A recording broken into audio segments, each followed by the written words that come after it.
tardes, bienvenidos al Instituto Cervantes. Welcome to Cervantes Institute, since the lecture is going to be in English, fine? Yes. Välkomna till Cervantes Institutet. Y bueno, ya prácticamente en los momentos previos hemos casi hecho ya la presentación o de qué va hoy la conferencia, que igual que la de ayer es la presentación realmente de un curso que vamos a ofertar en el instituto, but I said it will be in English, so it should be in English all the time. You don't speak Spanish? Do you speak Spanish behind? Yeah, you speak little. No, speak sí, Spanish. yeah, Yeah, Eva okay. speaks very well Spanish, and all of you, the Spanish-speaking people, understand English. Yeah, so yeah. If Si no sabes español, ya nos toca saber inglés, como sea. Ya, si no sabes español ni inglés, mal lo llevamos, ¿no? Yeah. Bueno, muy bien. Bueno, anyway... si hay algo y traduzco o voy haciendo... bueno, sí, tú... Voy viendo. Sí, mira las caras y... Vale, Ya, perfecto. bueno, moltes gràcies, ja que vienes de Girona, por aceptar la invitación del Cervantes. We want to reach new audiences, new public, and so when I met Mariona somewhere in Stockholm, and we were talking, and so I knew what she was doing here, and well, I thought it was very interesting, no? to have her as a speaker and even as a teacher, no? Even although we had the idea also to offer Catalan courses. Actually Cervantes offer Catalan and Basque and all the languages of the Spanish state, and that depends on the demand, no? I mean, as it happens with the Spanish courses, no? As long as we have a group, minimum of students, well, we come up with a course, no? So, I mean, if you know yourselves or you know people that are interested also in Catalan language, we can start, no? Mariona, normally I make an introduction of the speaker, but Mariona is trying to save me work, so she's going to introduce herself. So I only thank you and give you the floor. And muchas gracias, thank you very much for being here. Mariona, adelante.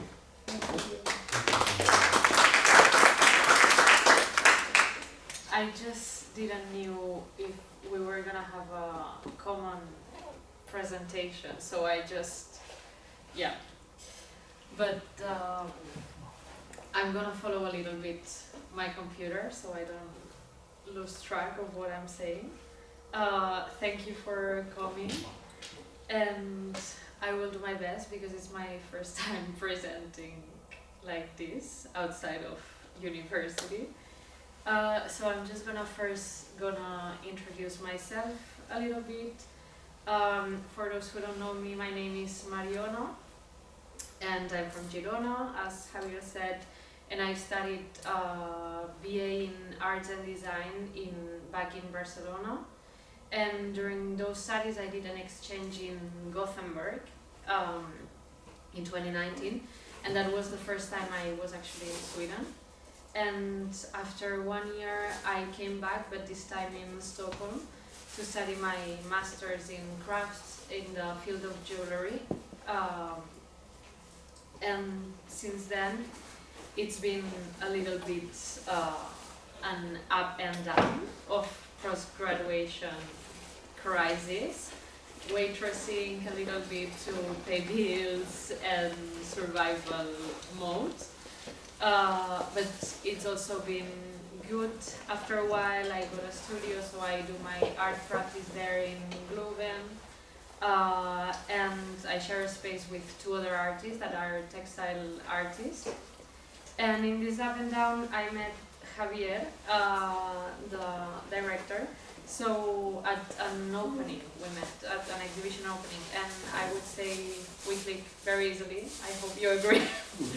And since then we started gathering some ideas to see if I could gather some of my knowledge or just like participate somehow in the institution as a Spanish person in Sweden.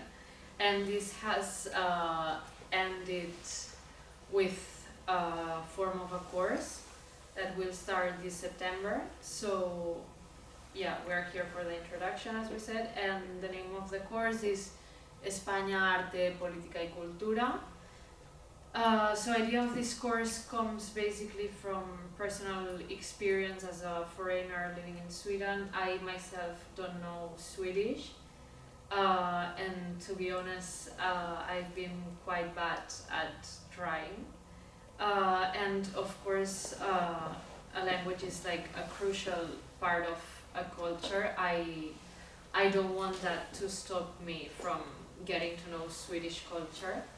I don't want not knowing the language to basically like make distance with me being here.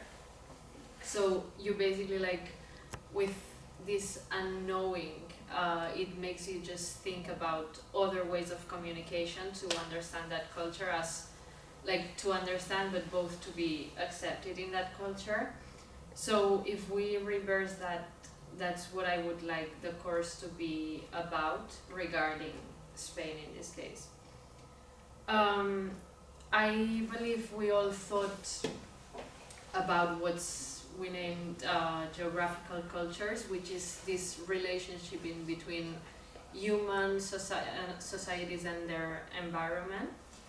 But there are also other forms of culture that relate to this first one and that we can share in between countries.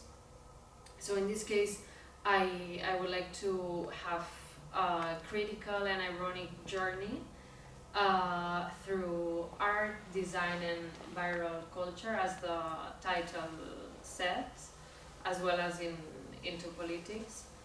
And I would like to pinpoint the criticism and irony. I would like them to not exclude each other. I think it's important that they coexist, that the critical part can be present because of course we are at an institution and I hope we all agree that it's good to think and to reflect, but also the ironical part will be more focused on these topics that I believe we all have towards a culture that we don't know that much or we don't know. So from here I think we're gonna take the lecture, or call it as you want, like into blocks. The first block I'm gonna talk about more serious stuff or more by the book, and then the second one is gonna be more relaxed and funny, so we stay awake. So as I said, I graduated from art school and my main interest is contemporary art because it's what I can relate to the most. And so Spanish contemporary art is pioneer and very known for its wit and conceptualization. This has its roots historically in the Spanish Civil War and of course the years after that. So because of the political context, people just found to still deliver their thoughts and beliefs. So the lack basically of self-expression and the lack of sources makes you think out of the box, right? Sometimes when you have it all, you don't get ideas, but if it's the other way around, you need to make up your mind to come up with something. So one of the dads or the granddads of this weird type of art, I would say, is Joan Brossa. He was a Catalan poet and visual artist that has had a really big impact in today's conceptual art in Spain. And he was one of the figures to defend, one of the first figures to defend visual poetry. So since I was just mentioning the Civil War, I chose this image. because even though he was actually sometimes criticized to not be so political and be kind of quiet about it all, and just he was working a lot with his magical imaginary. But in this case, this is the classic communist symbol of a hammer and a sickle, but it's turned into a question and an exclamation mark. And this one is for the PSUC. It's like the socialist party of Catalonia, which was born in the first year of civil war, and then it ended in the 97 when I was born. So, and this, I just put some other works from him, these 3 images. I really like the first one. It's basically like these 2 houses that makes a balance, and they hold separately. One house hold the vowels of the abecedary, and then the other one the consonants of the alphabet. Then the second one that plays with the word spider, that in Spanish is araña. So it's basically this game of where the figure of the spider is drawn by its own word. And we can definitely see through these images that he has brought a lot into what contemporary graphic design is today. So basically this playing with letters and symbols. And in the third one we see this S shape with this small head and tail of a sardine, and it just plays with the S of the sardine. Also, like, I believe, I have no idea, but that he chose the sardine and not another fish because the S gives this movement and perspective of a fish in the sea that wouldn't happen with another word. And he also has done some sculpture. I believe some of you have been in Barcelona, so maybe you've seen this one. This one is in El Gòtic. It's the neighborhood in the city center, and he also plays, like, it says Barcino, and it also plays with like the letters, the C is a moon, the O is a sun, and this Barcino is the way that Barcelona was called back in the days in the Roman time. So that also explains its placement in the city, because it's in front of the tower, the remains of the wall of the Roman times, and then also like it's placed in diagonal. I don't know if it's very clear in this picture, but the words are in diagonal. Because it follows the shape of the aqueducts of the Roman city as well. So the last thing of him that I'm gonna show is this one. Then he got more into like sculpture and contemporary sculpture. As you can see, this one is called País, country, and it's basically playing with what we were saying about topics.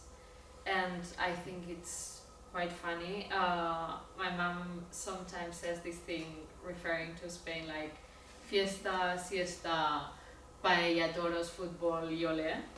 You know, like kind of referring how Spain can be seen sometimes through the eyes of Europe. And in this case, of course, football with the soccer ball, and ole with the comb of that's used in flamenco. So following this line, this is another artist that's still active right now, Pilar Albarracin. She's amazing. She's an artist that has so much creative work. Gender is also very important in her work. She's really explicit. She's very explicitly political. And she was born in the 68, and Joan Brossa passed in the 98. So they were in the same planet for 30 years. So, and she was born in Seville, so South Spain. And I wanted to start with this image from her that I feel it's postcard to me. I think it's very cool. This work is called Autopista al Cielo, Highway to Heaven, and it's basically like it shows the processional thrones of Easter, but instead of being carried by what we call costaleros, the man, it's carried by a truck, or and it's like this automatic pilot truck that she can control from far. So it's this conceptual and critic. She has done some interviews on local TV where she says that if art is not political or social, it has not so much interest to her, and that criticism is fundamental and irony is a way to be, and she says, and I am ironic. Which again, I think we come back to the beginning of the presentation with this idea of criticism, but being ironic at the same time. And she also, because I have some links that I will show. This is her website. These are the final pictures, let's say, of the piece I just show you, and it was an installation that she had. And then I also wanted to show this piece. I don't know if you can see it. Yeah. It's called Paloma de la Guerra, and it's pigeon of the work. It's an installation of a stuffed dog with a ballet on its peak. So I believe it's quite more impressive to see actually in real life than as an image, which it still has the meaning that we see through the screen, but it's obviously not the same to see a real pigeon and a real ballet in the same room as you are.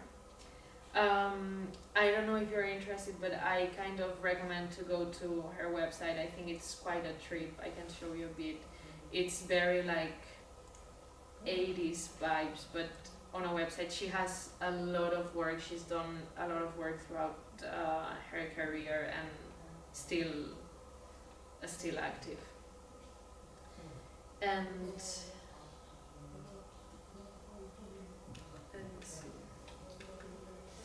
yeah, so following with the next artist I wanted to talk about, this is Nuria Well. She was here a couple of years ago in Stockholm. She was invited to give a speech at Index that I don't know if some of you know about. It's this art space. It's like 10 minutes away from here down towards Fredhimsplan. And if you haven't been, I recommend. They have both gallery and workshop space, so they invite artists, and it's run by a Catalan art curator, so like they link a lot with a Spanish artist as well. And Nuria Well, she's also active right now. Wait again. And it's also very political, but she doesn't work so much with the explicit aesthetic of what we expect from Spain. It's more just the topics, and she does it with less of folklore aesthetics, let's say. The first work I want to show is this one. It's called it's the line of a telephone number, 941212144. And it's from 2021, and her idea was basically to build a connection between two very different institutions, the prison and the Contemporary Museum. So what she did was installing several telephones in an exhibition space, all connected to the same free line, so then can interact it with people from different prisons in Spain. And they could call and talk to the visitors, so the outside world for them. And although the project was, it has everything strictly by law, the penitentiary centers decided to took the line down because the people in prison were calling too much. And because you can imagine, these are some of the pictures. You are at an exhibition space and telephones are ringing from all over the space, and then it's up to you if you want to pick up the phone and talk to a prisoner that you don't know, or you just leave the phone ringing. And here we can also see like the contracts and the legal documents. She also sent an invitation to the prisoners that you can download on her website if you are interested. And it's also like very brave, I would say, that she embodies her works, because like for instance this contract is not something that she's done as a anonymous person, or like she actually opens a line with a phone company to contact prisoners with her own ID and personal name. So then we have the next project from her here that I wanted to show. And so I'm gonna leave these images on the back. But basically she was invited in the Museum of Antioquia to work there with the museum. So what she does is she travels there. First she has a first trip to explore the city and see a little bit what's going on in that context. So she can after decide what is she gonna work with. And at this talk at Index here in Stockholm that I mentioned, she was explaining that as soon as she stepped out of the airport, she ran into all these minors, mostly girls, but also boys, that basically were waiting for men to do sexual work with. And she got told, she asked about it at the people she was working with them at the museum, and she was told that that was common in Medellin, and that it's a place that there's this phenomenon of sex tourism. So some men basically buy by catalog minors before even going there. And they are already like waiting in the airport.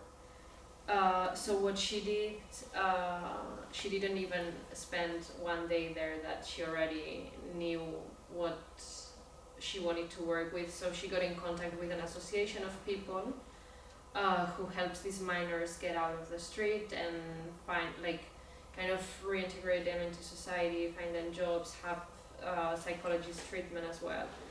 And she was explaining that there are very diverse situations of these minors. Some of them are completely numbed and traumatized, some that don't want to talk to anyone, some others are able to work maybe a little bit in certain jobs, some others, she was explaining that they needed to change their whole identity because they were threatened by these men who they were working for.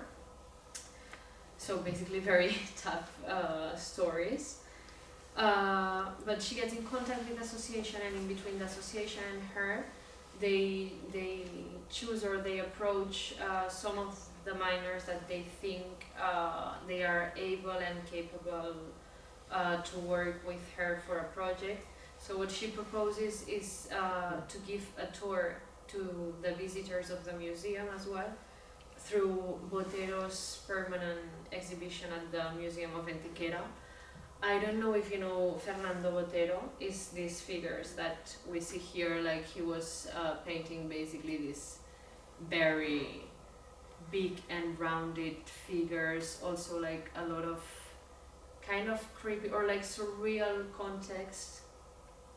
And what happens is that the miners give these tours, and inevitably they put their own experience while giving the tour. So for instance, instead of describing a family scene that we can see in the painting, what they pinpoint about is the dynamics of power that they can perceive in that family that is shown in the picture.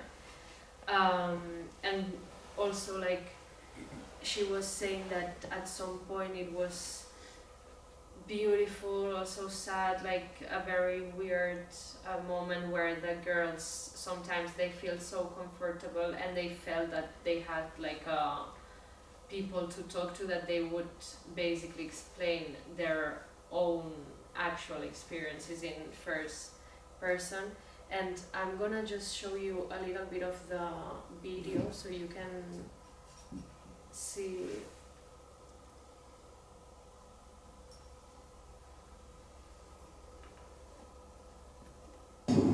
Nos vamos a quedar callados, nos vamos a quedar quietos. Yo sé que no les está pasando a ustedes, pero mientras a nosotras sí. Viene cualquiera, nos manotea, nos toca, nos lleva a lugares oscuros donde solo nos violan. Pues sí, nosotros no importamos.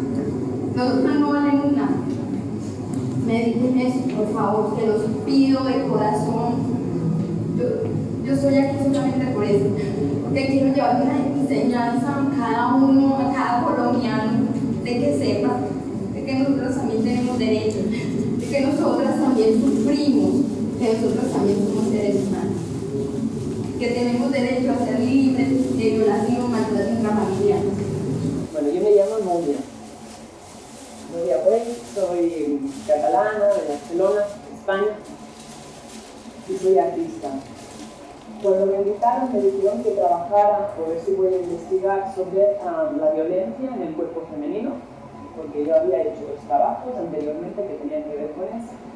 Y yo vine aquí a Medellín hace como 3 meses y empecé a investigar y a hablar con la gente. Y entonces lo que me pareció más fuerte fue el tema de la explotación sexual infantil. En el Museo de Antioquia, que es donde trabajaremos, pues toda la planta de arriba del museo son obras de arte de Fernando Botero. Entonces, Fernando Botero tiene varias obras que están ahí, que es como la mirada del cuerpo de la mujer, pero a partir de la visión del hombre.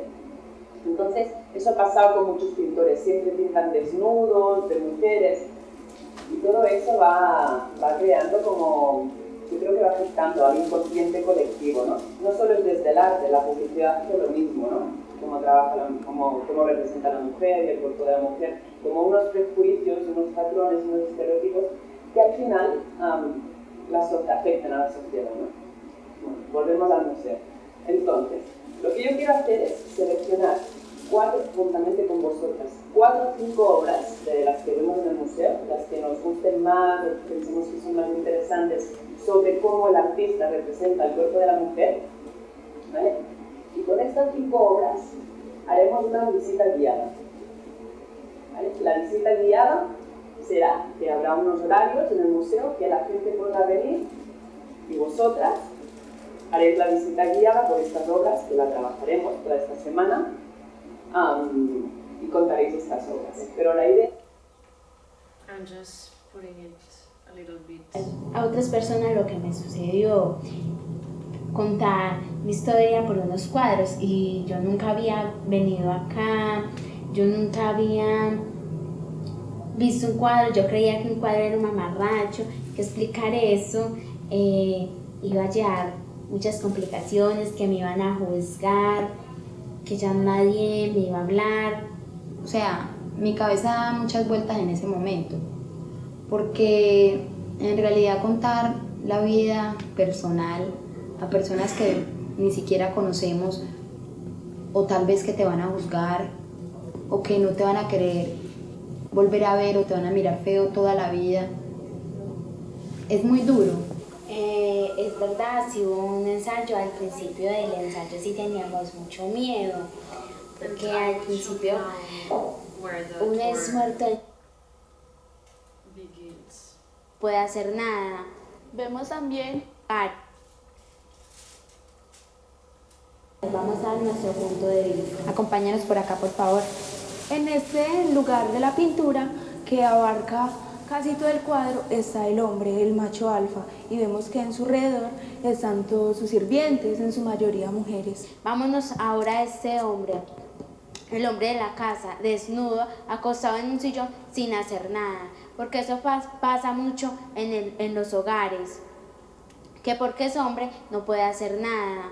Vemos también que en este contexto, en esta parte de acá, vemos que la mujer, la ama de casa, está dirigiendo la mirada hacia la empleada con cierto rencor.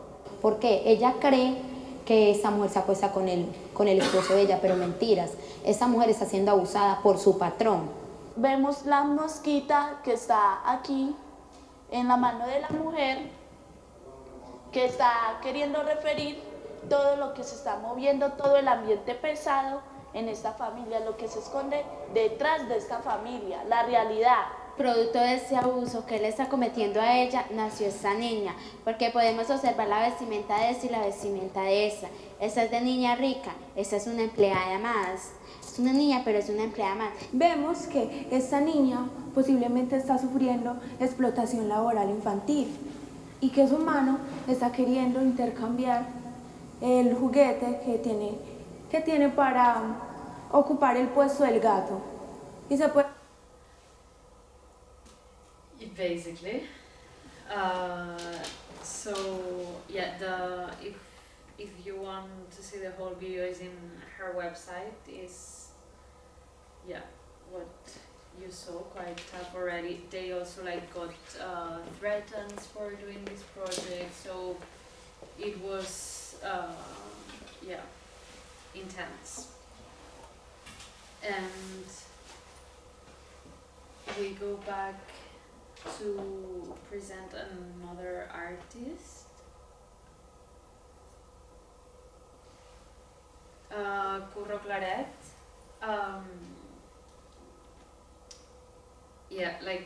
He's a designer from Barcelona.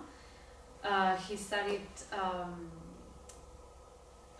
industrial design at Elisava, and he also has done very artistic work throughout his career, so it's a little bit of a mix. I don't know if you know Camper is this shoe brand from Mallorca, and they contacted him to renew the interior of their physical store in Barcelona. I think it's an old location. I think that store doesn't exist anymore. But they basically wanted to renew the inside and the windows of the shop, so they contacted him. And what he does is he himself volunteers at Arrels, which is this foundation in the city that helps homeless people. So he, not as a designer, but as himself, he goes there once a week. So he decided he got a really big budget for this project, because like normally when artist works with brands, you get quite a lot of money and free will. So what he decided to do is to hire some of those people who he was volunteering for at the foundation. So he basically designed at first the guidelines of what the store kind of should look like, and then they all together at the foundation work with materializing the pieces. And I'm also going to show you a little bit of that process.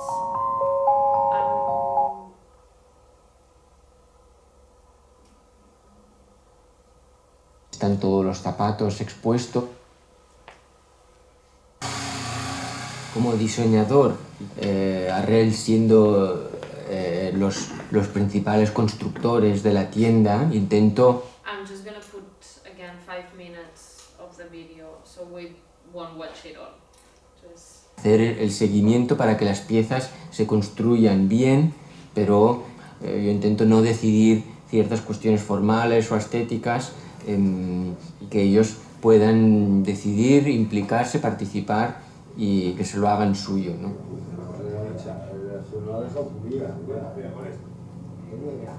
Esta es la pieza con la que estamos haciendo los elementos más importantes de la tienda.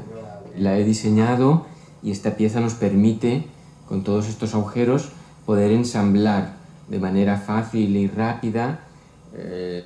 Just a quick stop. This piece is what it's one of the pieces, or like the piece I would say that he got very famous as an industrial designer, because it's basically a piece that if you have one of those, you can assemble a small furniture as a stool. But if you have many, then you can assemble whatever furniture you want, and it's actually very affordable. It's a metal piece that I think it cost 15 euros at the museum stores, and it's pretty cool to like reuse wood or other materials and make furniture out of it. Las patas de las mesas, de los taburetes, es una pieza que nos permite distintas aplicaciones.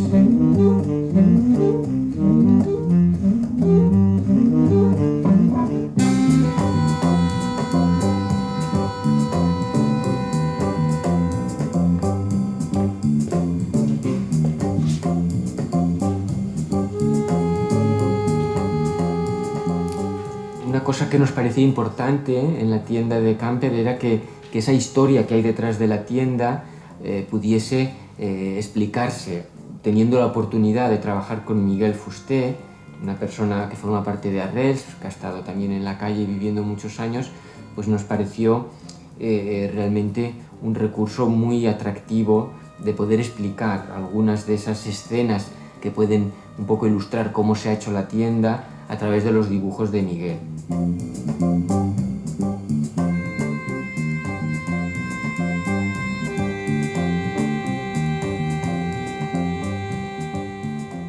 Empecé a dibujar profesionalmente en la editorial Bruguera a los 16 años. Toda mi vida he trabajado de dibujante y de ilustrador y pintando también, haciendo cuadros, menos el intervalo que caí en la calle a los 15 años, pero así todo, para no tener que pedir, iba vendiendo cuadros, o sea, de acuarelas, solos, cuadros de aquí de Barcelona, Sagradas Familias. Claro que no estaba en condiciones para dibujar, pero no he parado nunca de dibujar o pintar.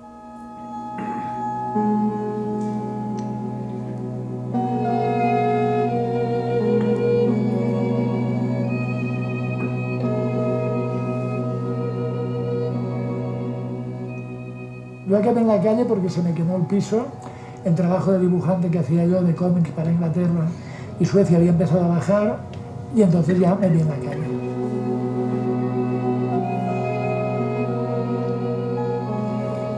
Es una sensación muy rara porque cuando estás en la calle, o sea, todo lo que tenías, todo lo que era tu mundo, pues ya lo has perdido y ya no se recupera nunca más, o sea, ha pasado tu momento.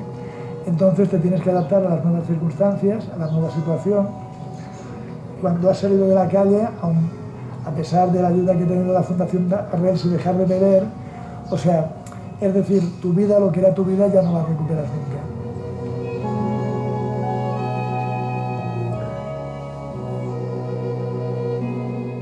He hecho 3 álbumes de mis experiencias en la calle.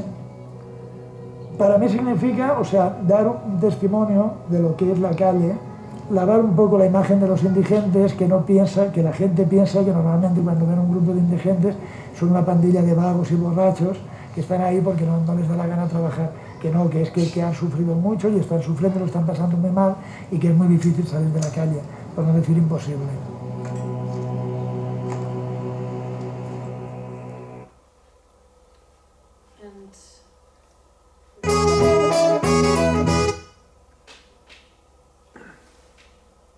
I just wanted you to have a view on how the store.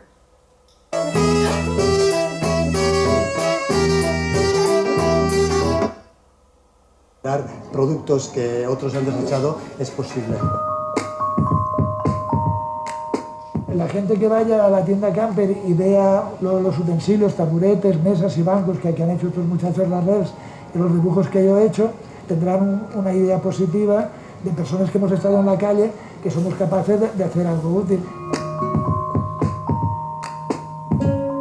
Nos gustaría pensar que esa tienda de Camper es una oportunidad para ver que con muy poco se puede hacer una tienda atractiva, interesante, sin pretensiones, pero con una historia detrás pues, que va más allá de simplemente hacer unas mesas y unos bancos, sino que hay allí un grupo de personas que intentan pues poder ir adelante e intentan hacer una cosa que tenga un valor y un interés para una empresa que hace zapatos.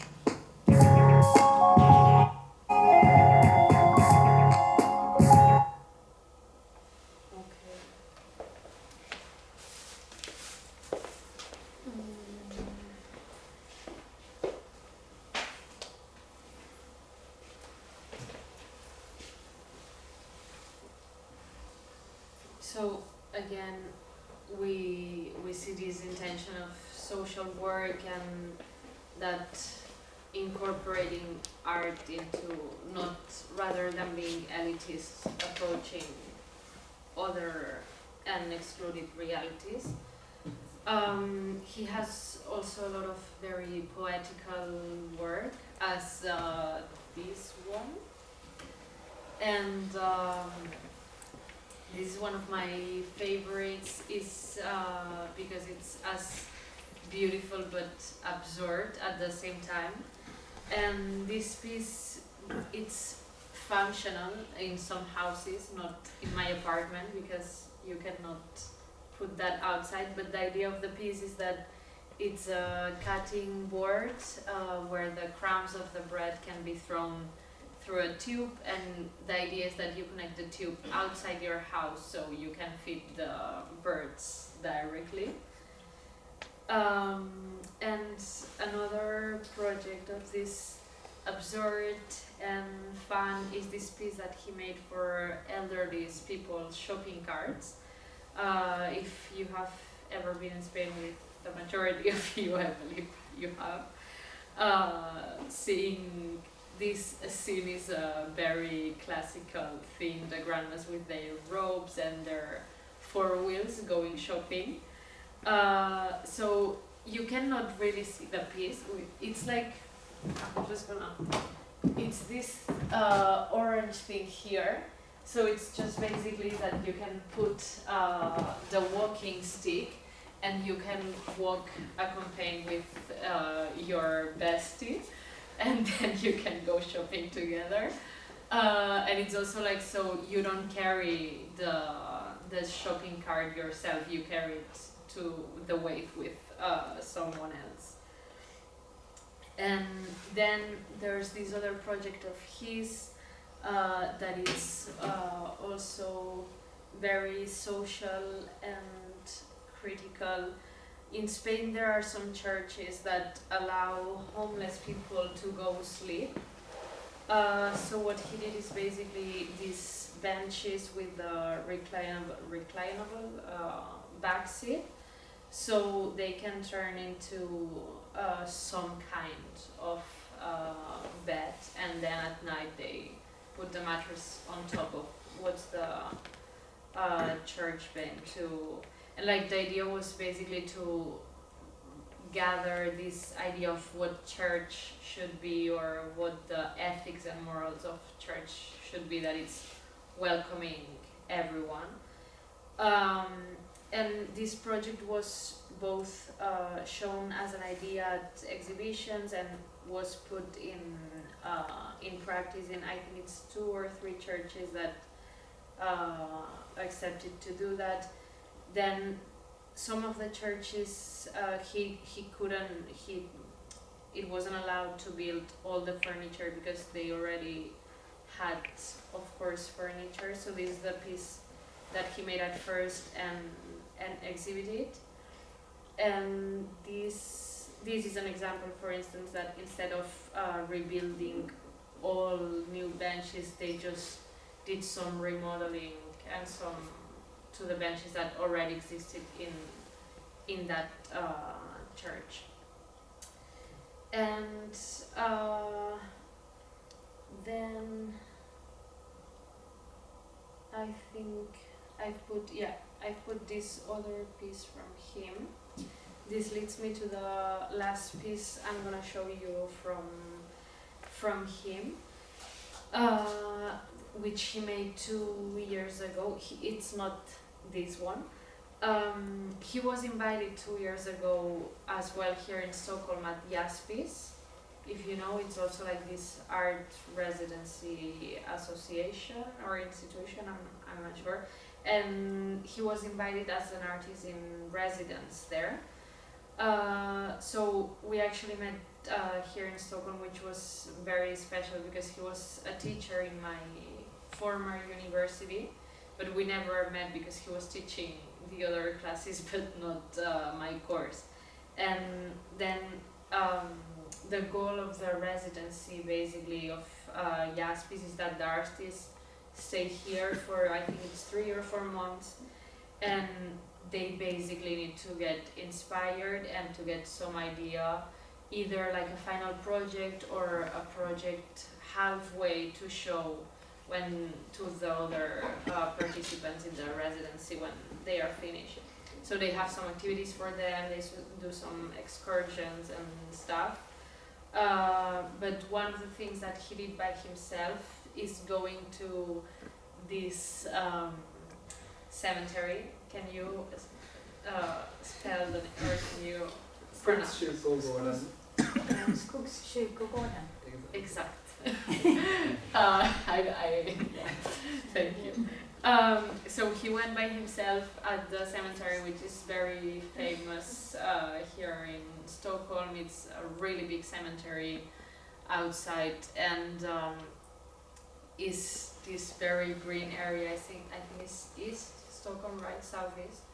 And one of the details that he got caught on was the benches at the cemetery. The whole cemetery was also designed by these 2 architects. And Gunnar Asplund and Lerens. ¿Cómo? Gunnar Asplund y en Lerens. Vale, no sabía los nombres, pues sí. They also designed the benches, and these green benches has a very small detail. There are regular benches, but if you can see on the left side the right side of yours, there's this inclination of small inclination degree, that it's basically because the person who's mourning a death would sit in the straight part, and the person who's accompanying the person mourning could sit like this, so you can hack and console like in a better, more approachable way. So like it's functional, but it's more poetical than functional, I would say, which it's very nice, or I like very much to see these small details that you might know or you might don't. It's very easy that they disappear. So what he basically did is, like, again with the pieces that I mentioned before in the video, like, I don't know if you can see them here, he just remade the bench to give it to Jaspis, the place where he did the residency. So I believe this bench is being used there now still. And to finish with this art part, I will show you the last designer, Xavier Mañosa. He also studied same as the Curro Claret, as the one before. He studied industrial design at Elisava in Barcelona, and his project is quite special, but it's also like more than the project is the history of the project, I would say.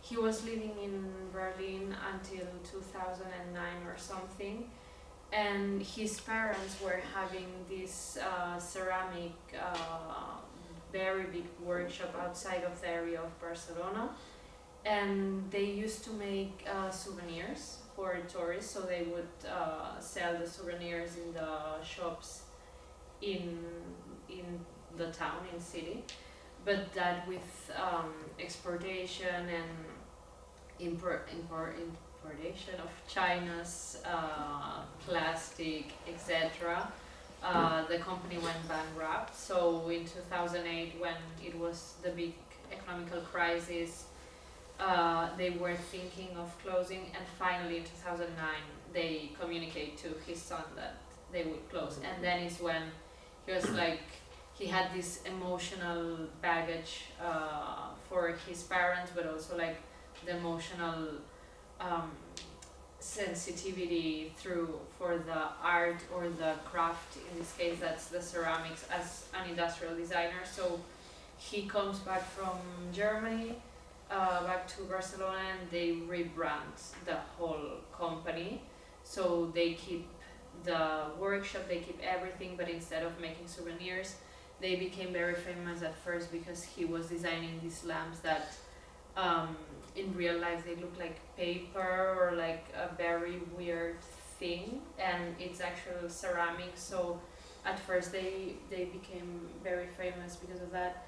I put a picture. His father, this is him on the wheel, and his father, he became his kind of mentor, because like Xavier, what the company looks now, I don't know exactly right now if his father is still working, but so far it was that he, the son had the ideas to build more industrial things and more also like artsy things. He was more public relationships, the face of the brand, and the dad was in the workshop helping him like, okay, like this design works or it doesn't because the technique doesn't allow us to go with this idea. And this is also a very cute picture with both of his parents in a design award that was two years ago. And I'm also going to show you how his website looks like, because you can imagine like from making souvenirs to having this fancy, very artsy brand of ceramics. They've done art pieces as this depicted face, it's a flower vase. Then they did, I don't know if I will find it here, but they did a very big window shop for Hermes. I'm just gonna show you quick. Maybe I have it on the presentation. Yeah, I put it here. So it's a clock, and it's actually drilled and everything. So like that's a lot of precision. If you've ever worked with ceramics, that's a crazy work to do because it's massive, and to build that into the kilns and everything, like it's drilled and the clock actually moves. So that was the window shop in Barcelona of Hermes. And then we follow with the second part, and yeah, I hope it's funnier. This part, it's, I put this quote of, si España no existiera habría que inventarla, which is like the phrase or the lemma that a lot of young people, or like it went also like very viral through TikTok right now, and it's very basically to describe these ridiculous situations that we sometimes live in Spain, especially political wise, that some of the things are so surreal that it feels fiction, you know, when reality surpasses fiction, and in Spain this happens a lot. But this lemma, I would also say it's just used because of what young generations were promised and what we found, like this idea of like, you will study a degree at university and will have a job and own a house, and now the reality is that our parents spend the money on that university, we are unemployed and we share apartments. So it's kind of this idea of, out of this, what kind of characters in Spain have become out of the present reality, and also like characters that came out of it now, but also characters that had already existed. There was in Spain a couple of movements of regarding that involved party, like La Movida Madrileña, then La Ruta del Bacalao. So like all the heritage that we have from that, or what we can see and touch right now, it's TV interviews from those people. And of course it's fun, because they say the wildest things, and it's also like this idea of you go party interviewing people that can be fun at any time historically in life. But in this case it has also a darker side, which is in this case of La Ruta del Bacalao, the drugs that were behind, and all the people who died out of this massive consume and partying. And it's also like, again, what I was saying at the beginning, that it's this irony in between what's fun and what's not fun. And I would say this is also used as a way to pinpoint how ridiculous sometimes some things can be said in public TV in Spain or on the street, right? Like, you can fuck up as much as you want as a politician, for instance, and very rarely nobody's gonna be able to move you out of your throne.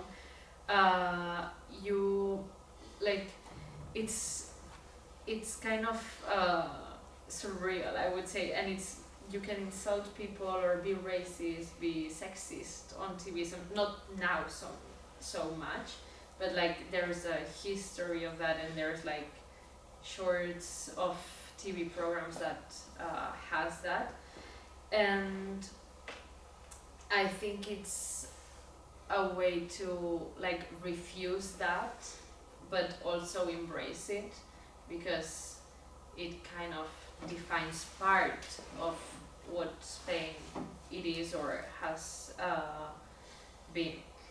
And that I have, for instance, like Tunis is 13 and 15 years old, and I don't know if you know Belén Esteban in the room, maybe some of you, but like I'm gonna talk about her in a second. They discovered her kind of recently because her fame has arisen through TikTok, and their first reaction was like, is this real? Like, what she's saying is real. Okay. You know, and like just embrace it, because they didn't thought that could be real streaming on TV. So yeah, basically, when we say if Spain didn't exist, it would have to be invented, I think it's about this duality of precarious society, but also like embrace it and love it, because it is what we are. Or now I've also pinpointed Spain as if we were dumb, but that's not the case. We, of course, obviously seen a lot of very smart artists before, but it's just to pinpoint this point of view of the internet and highlight this perspective of younger generations talking about their own culture through the internet. So first of all, I'm gonna introduce you to this family. It's the family Bellido Duran. They are 16 siblings plus their father and mother. Out of them, 7 of the sisters. This is a archive picture. This is the family in 2014. And these are the sisters that formed a musical group called Flors Mariae, which went viral around, I think it was 2012, 2013. This family is Catholic in every possible way. The group started because their mother was diagnosed with cancer, and she claimed to have revelations with God. So the conversations that she had with God, God told her that she wanted her daughters to be able to save the world through dancing. So they created this music group in order to expand the faith of God, and also like in order to save their mother. and I'm just gonna quickly show you why the group went viral. I'm just gonna put you, I'm just gonna, because I for the people who doesn't speak Spanish, I also done this, I translated the lyrics basically, or okay, so this is the lyrics of the song and I play the video on the other side.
ejercerá su poder. Haz una buena estrategia. Amén. Decide qué quieres hacer. Entonces reza y confiesa. Dios ejercerá su poder.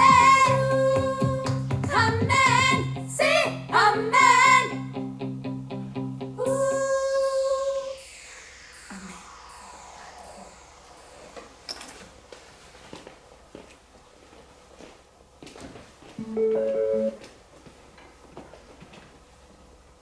Okay.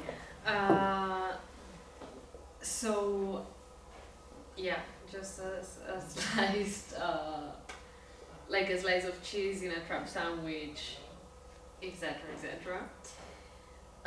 So what happened before before this banger came out? Some of the siblings from another father, remember that they were 16, so some of them are from, they are two different fathers and same mother. Some of them managed to get some distance with the family, and they kind of leave the house, and there were rumors that either them or other relatives from the family reported the family to the police for psychologically abuse to the kids, and from not giving to them a proper education as it's required in the Spanish state. So I don't know exactly what kind of bureaucratic process they went through. I guess the Department of Education carried some inspections, went to their house, but at the end the kids were forced to join school for a while. And this period of time, it happens that it was in the same high school as I went to. So I was in the class with one of the siblings, but they stayed enrolled in the school for not even one whole year. It was just like a couple of trimesters of terms, if I remember well. And it was during that time when they were in the high school that this song went viral. So they, like, the kids became kind of like a target of bullying. So it was pretty, like, the viralization reached a level of popularity in Spain that the people find out where they were living near Girona. So they ended up moving after the mother, because as I said before, the mother was having conversations, or was claiming to have conversations with God. And at first she got cured by the cancer, but then after a while she passed. She got sick again, and then she very quickly passed. So when she died and the viral phenomenon was still growing, they just moved out of the village. So then these groups of Los Mariaes split up in two. And because the sisters basically, they say that disagree on how their mother would like them to express the faith to the world. So now it's, instead of one music group, it's two groups of music. But that's not really what I wanted to show. This is the mother, and this is like a memory that they posted after the 8 years of death. And if you see Maria's Pop, it's just like one of the new groups that has been split. And then I'm just gonna show you this one. Wait.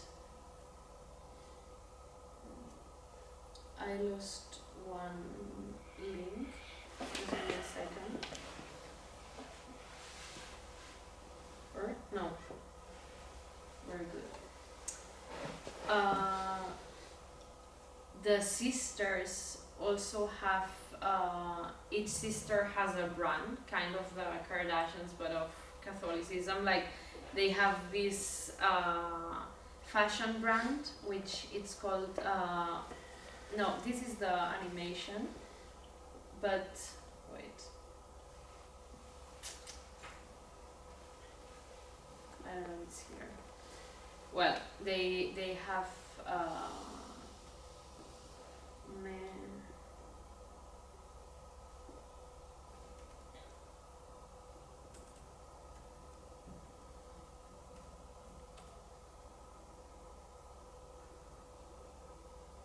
so this is the clothing brand, and last. Hey boy, si me dices yo contemporáneo, soy un gran, soy un héroe, soy bella la yeah. Eres único, eres genial, eres bella la yeah. You know it, bella la yeah, bella la yeah. Si te dices soy un campeón, soy un crack, soy un héroe, soy bella la yeah.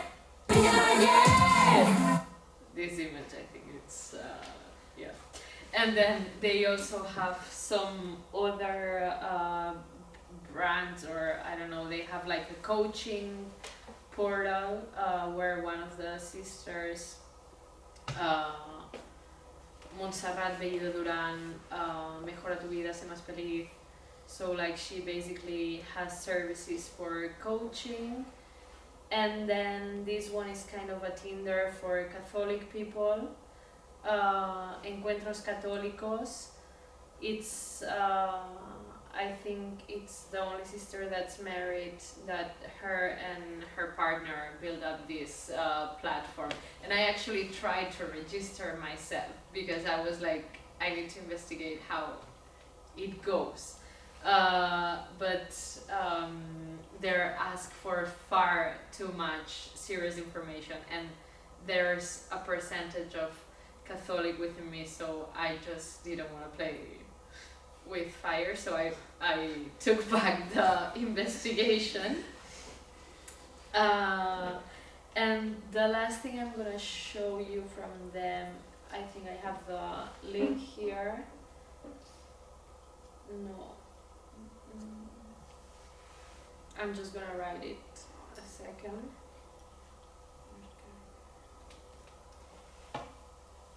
Because the mother basically had a blog where she posted or she transcribed every talk that she had with God, or every revelation. I hope I found it. But they took the website down.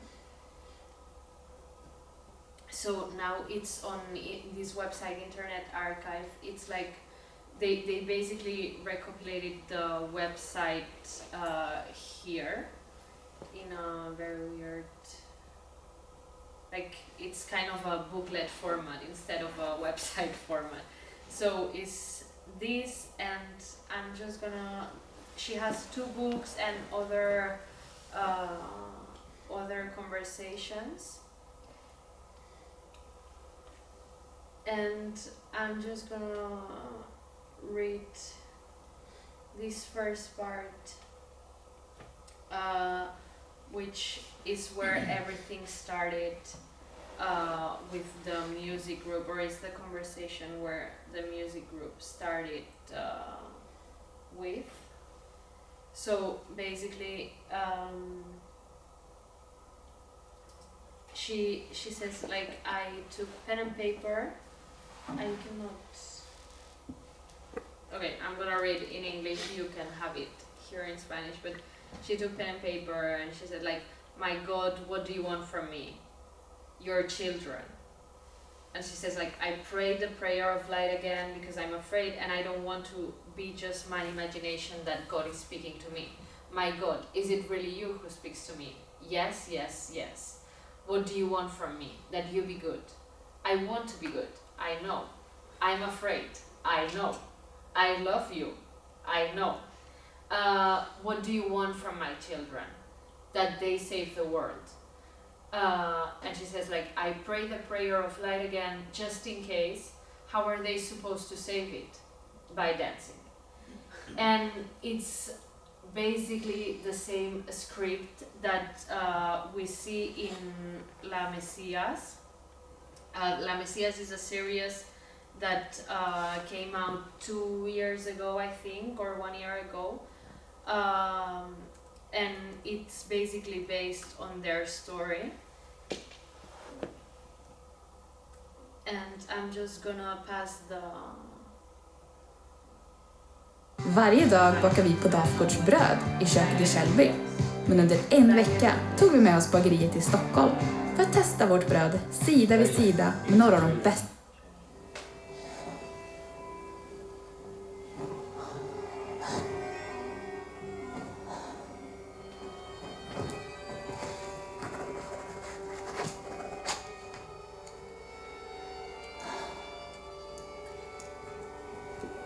Acabo de tener esta conversación con Dios.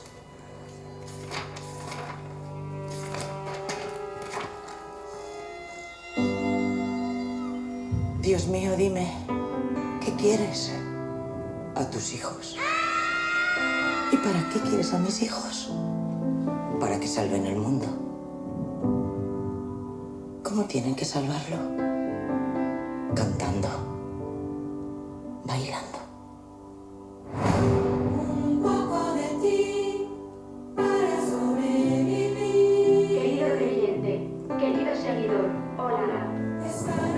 Cantan canciones como medio religiosas, ¿no? Va a flipar. He visto los vídeos. Al parecer lo ha visto toda España. ¿Sabes algo de mi madre? Ella siempre quiso ser una estrella, pero no me imaginé que sería de esta clase. Y viral.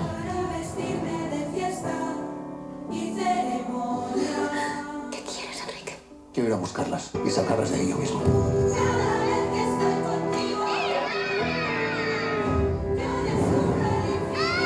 ¿Cuántos años llevan sus hijas sin salir de casa?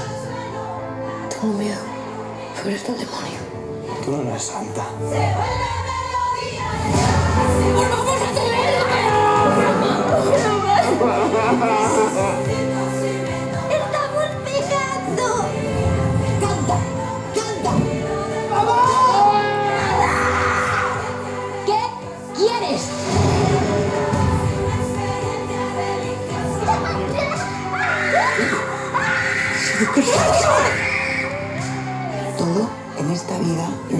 nosotros. Todo. Y algún día todos hablarán de nosotros. ¿Ves tu mundo mejor?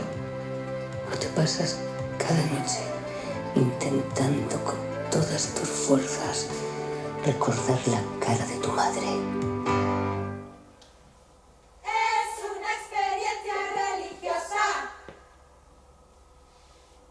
I get chills with this one. I think it's so intense. But yeah, like it's we can laugh a bit about it, but the perspective of the series basically is a bit more focused on this whole like psychologic side of it. It's not just about the religion, because what pinpoints the series, it's also like the problem is not the religion, it's like how the mother and like all these dynamics inside of the family, and it touches on how parents sometimes want to always be in control of the kids, and like this child abuse. So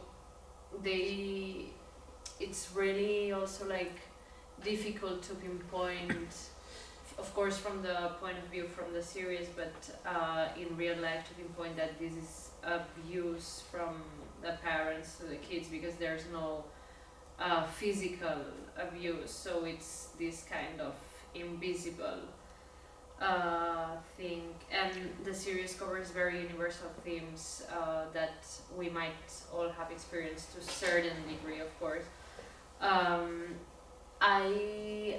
It's only in Movistar Plus. I haven't found it because I recommend it to all my Swedish friends, but like I haven't found it with English subtitles, so that's a little bit of pity. But I don't know if now it's been 2 years that it's been out, so maybe it's in some platform.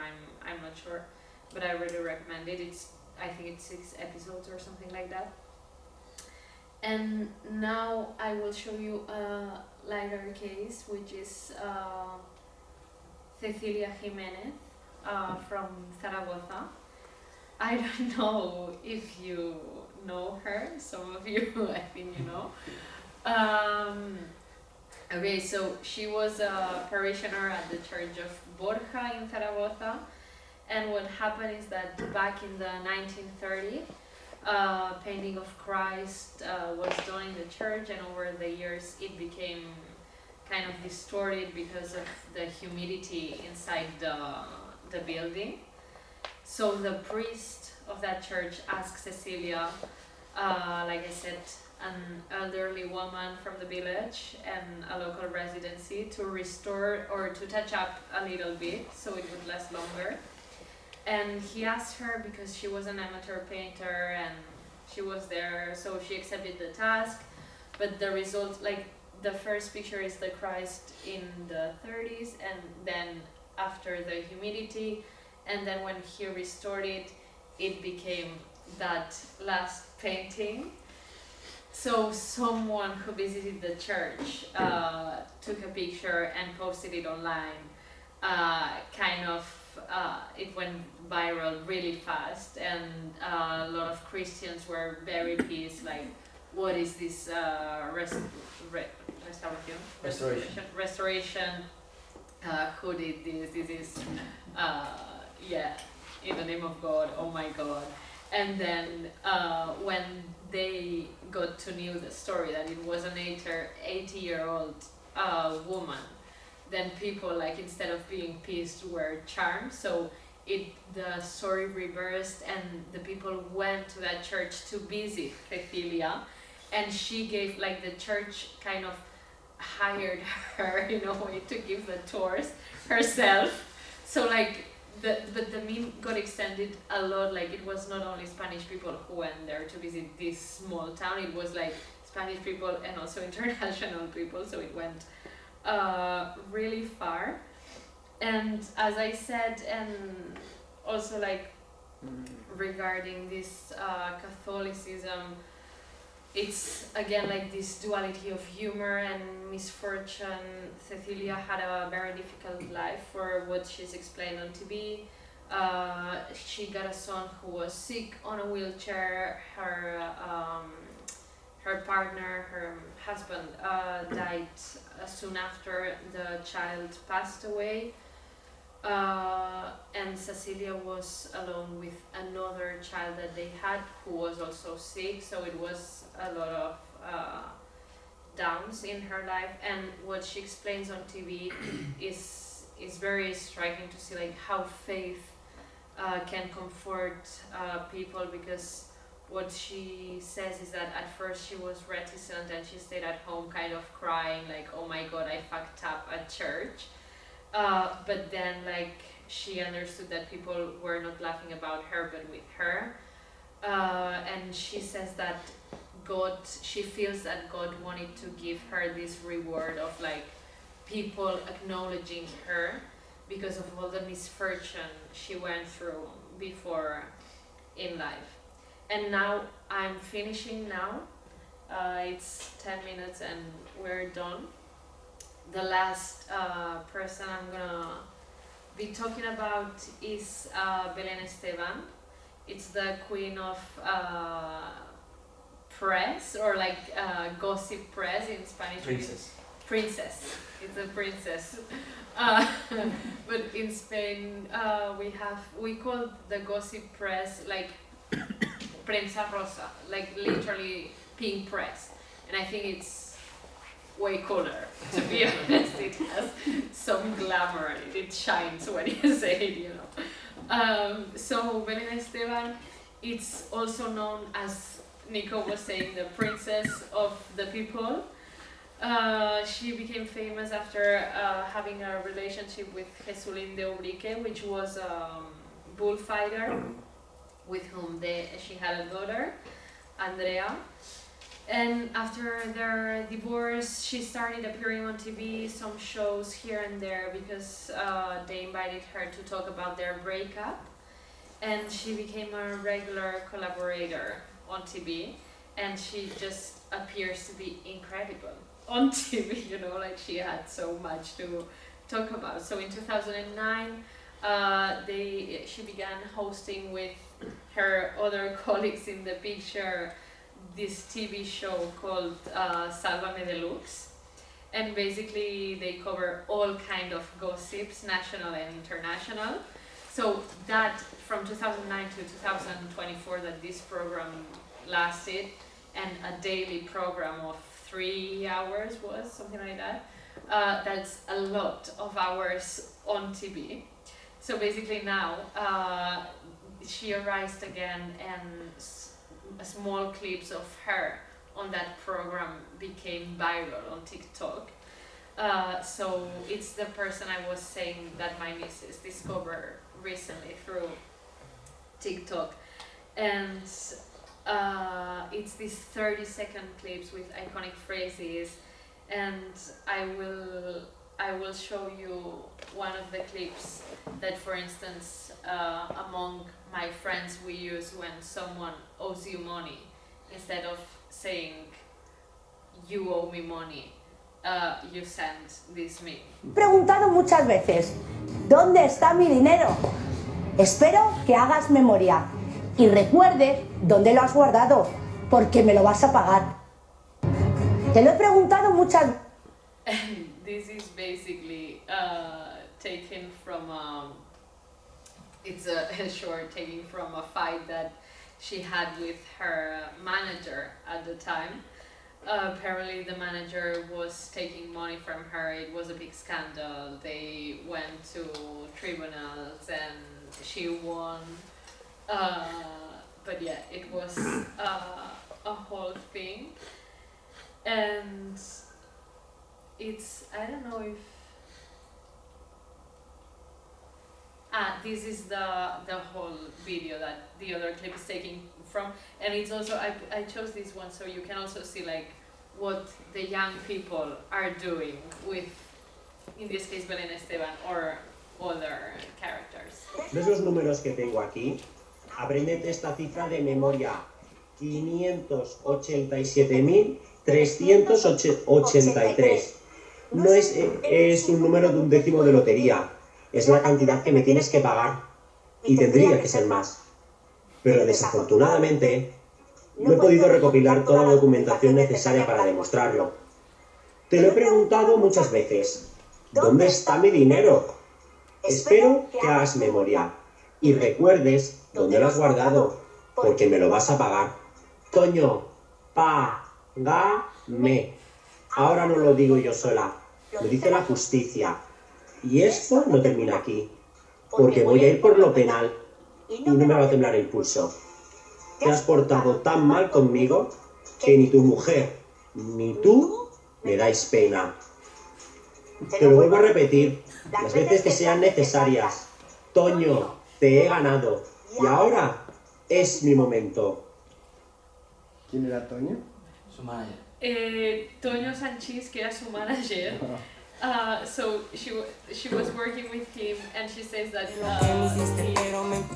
TikTok. So she says that he was stealing money from her, and he took money that she sent out through charity. He took it for himself, and along etc. He made her sign contracts that didn't benefit her at all.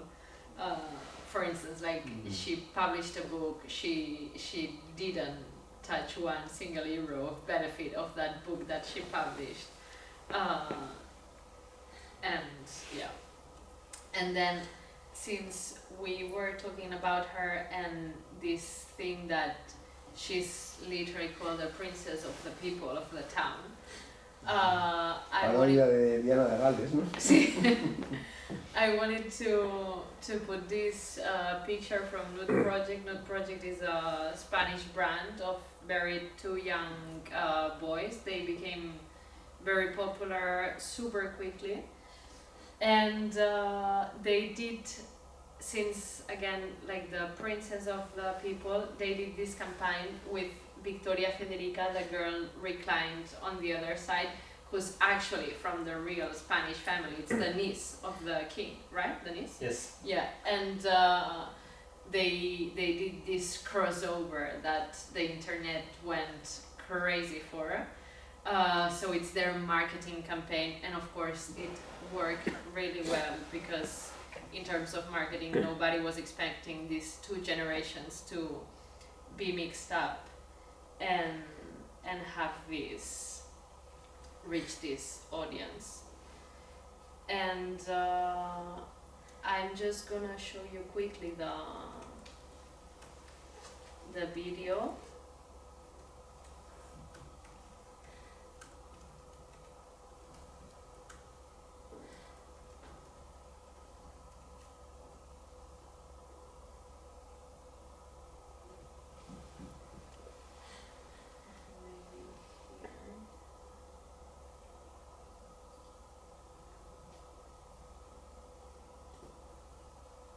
These are some pictures of the campaign.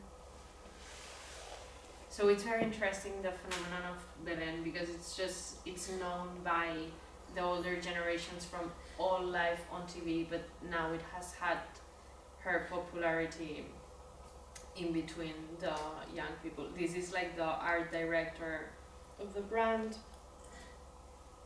I thought there was a video here. Whatever. Yeah, you can see. Maybe I'm just gonna try this one, otherwise we'll leave it like this.